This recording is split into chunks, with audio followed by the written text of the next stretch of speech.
Hi മക്കളെ, എൻ്റെ മുമ്പിലേക്ക് വന്നിട്ടുള്ള രണ്ട് ചോദ്യങ്ങൾ അല്ലെങ്കിൽ നിങ്ങൾ നേരിട്ടുള്ള രണ്ട് ചോദ്യങ്ങൾ അതുമായി ബന്ധപ്പെട്ടുകൊണ്ട് മാത്രമാണ് ഈ ഒരു വീഡിയോ സംസാരിക്കുന്നത്.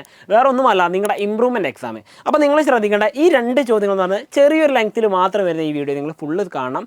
കാരണം എന്ന് പറയുന്നത് ഇതിൽ നിങ്ങൾക്ക് വേണ്ട കണ്ടൻറ്റ് മാത്രമേ പറയുന്നുള്ളൂ. അപ്പോൾ നിങ്ങൾ നോക്കുക, ഫസ്റ്റ് ഓഫ് ഓൾ ഒന്നാമത്തെ ചോദ്യം എന്ന് പറഞ്ഞാൽ ഇത് തന്നെയാണ്.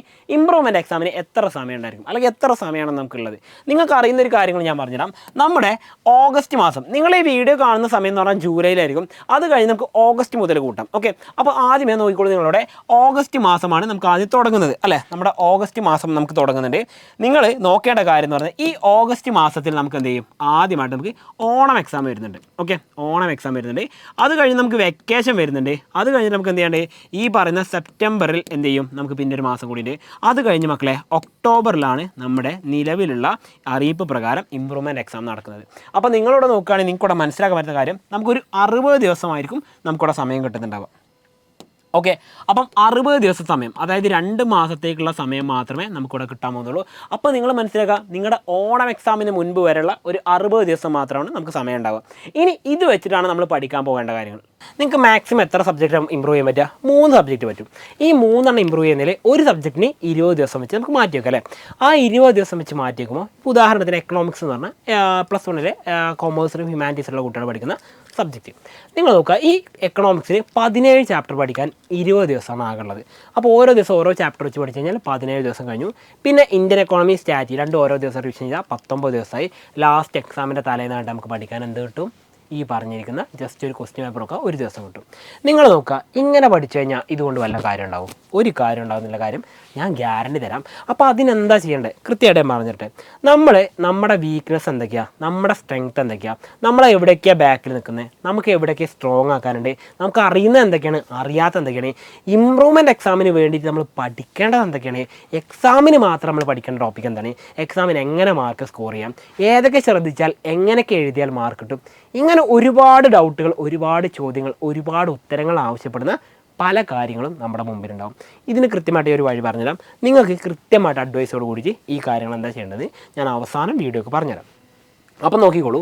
ഇനി രണ്ടാമത്തെ ചോദ്യം എന്നോട് ചോദിച്ചിട്ടുള്ള രണ്ടാമത്തെ ചോദ്യം കേട്ടോ, പ്രാക്ടിക്കൽ എക്സാമിന് ഇമ്പ്രൂവ്മെൻറ്റ് എക്സാം ഉണ്ടായിരിക്കുമോ എന്ന്. അപ്പോൾ ഈ ഒരു ചോദ്യം ചോദിച്ചപ്പോൾ പ്രാക്ടിക്കൽ എക്സാം എന്നുള്ളൊരു കൺഫ്യൂഷൻ നിങ്ങൾക്ക് ഉണ്ടാവും. ഞാൻ പറഞ്ഞുതരാം. നിങ്ങൾ +1 പരീക്ഷ എഴുതിയപ്പോൾ ഒരു പക്ഷേ 60 മാർക്കിനോ അല്ലെങ്കിൽ 80 മാർക്കിനായിരിക്കും പരീക്ഷ എഴുതിയിട്ടുണ്ടാവും. ഇതിൽ നിങ്ങൾ 60 മാർക്കിനാലും 80 മാർക്കിനാലും പരീക്ഷ എഴുതിയ സമയത്ത് എത്രയായിരുന്നാലും എഴുതിയ പരീക്ഷകൾ അല്ലേ, എഴുതിയ ഏത് പരീക്ഷയ്ക്കും നമുക്ക് എന്ത് ചെയ്യാം? ഇമ്പ്രൂവ്മെൻറ്റ് എക്സാം എഴുതാം. അതായത് റിട്ടൺ എക്സാമുകൾക്ക് ഏതിനും നമുക്ക് ഇമ്പ്രൂവ്മെൻറ്റ് എക്സാം എഴുതാം. പ്രാക്ടിക്കൽ എക്സാമിന് ഇമ്പ്രൂവ്മെൻറ്റ് ഇല്ല എന്ന് പറഞ്ഞു കഴിഞ്ഞാൽ, ഇപ്പോൾ ഉദാഹരണം +2 സയൻസ് പഠിക്കുന്ന ഒരു കുട്ടിക്ക് ബോട്ടണി ലാബിൽ വെച്ചിട്ട് ലാബിലുണ്ടായിരുന്ന പ്രാക്ടിക്കൽ എക്സാം ഉണ്ടായിരുന്നു. ആ ലാബിൽ പ്രാക്ടിക്കൽ എക്സാമിന് ആ കുട്ടി കിട്ടിയ മാർക്ക് വളരെ കുറവാണെന്ന് വിചാരിക്കുക. ആ കുട്ടിക്ക് വീണ്ടും എക്സാം എഴുതാനുള്ള അവസരം ഉണ്ടോ? ഇല്ല. അതാണ് ഇമ്പ്രൂവ്മെൻറ്റ് അവസരം ഇല്ല എന്ന് പറഞ്ഞാൽ. അഥവാ ലാബ് എക്സാമുകൾ ഉണ്ടാവില്ല നമ്മുടെ ലാബുകളിൽ വെച്ച് നടക്കുന്നത്, അതിനൊന്നും എക്സാമിന് എന്തില്ല? ഇമ്പ്രൂവ്മെൻറ്റ് എക്സാം ഇല്ല. പക്ഷേ നമ്മൾ പേപ്പറിൽ എഴുതിയിട്ടുള്ള തിയറി എക്സാമുകൾക്കെല്ലാം തന്നെ എന്തുണ്ട്?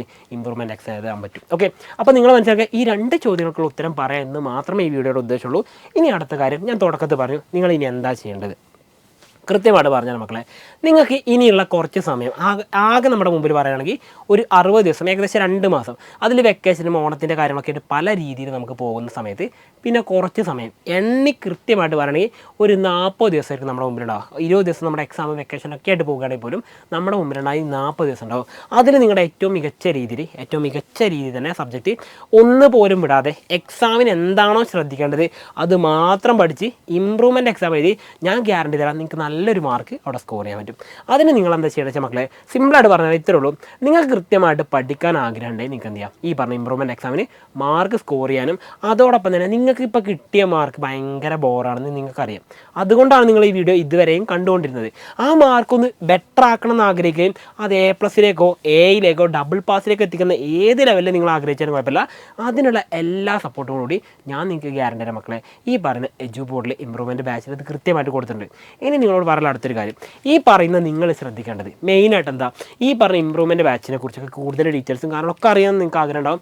അപ്പോൾ ഞാൻ പറഞ്ഞ കാര്യത്തിലുള്ളൂ, നിങ്ങൾക്ക് എന്ത് ചെയ്യാം? എജു ബോർഡിൽ കോൺടാക്ട് ചെയ്യാം, നോ പ്രോബ്ലം. താഴെ കാണുന്ന നമ്പറിൽ നിങ്ങൾക്ക് കോൺടാക്ട് ചെയ്യാം. അതല്ലെങ്കിൽ നിങ്ങൾ ജസ്റ്റ് ഈ പറഞ്ഞ ഇൻസ്റ്റാഗ്രാമിൽ ഇറ്റ്സ് മീ സൽസബീൻ എന്ന് പറയുന്നത്, ഓക്കെ, ഇറ്റ്സ് മീ സൽസബീൻ എന്ന് പറയുന്ന ഇൻസ്റ്റാഗ്രാം പേജിൽ എന്ത് ചെയ്യാം, നിങ്ങൾക്ക് ഈ പറഞ്ഞിരിക്കുന്ന കാര്യം ചോദിക്കുകയും ചെയ്യാം. അങ്ങനെ നിങ്ങൾക്ക് ചെയ്യാം, എങ്ങനെ വേണമെങ്കിൽ ചെയ്യാം. പക്ഷേ പഠിക്കേണ്ടത് നമ്മുടെ കടമയാണ്. നമ്മളെ കൊണ്ട് പഠിപ്പിക്കാനുള്ള എല്ലാ വഴികളും തുറന്നു തരാൻ എജുപോർട്ട് തയ്യാറാണ്. അപ്പോൾ വീണ്ടും പുതിയൊരു വീഡിയോ കാണുന്നതായിരിക്കും. It's me Salsabeen. ബൈ.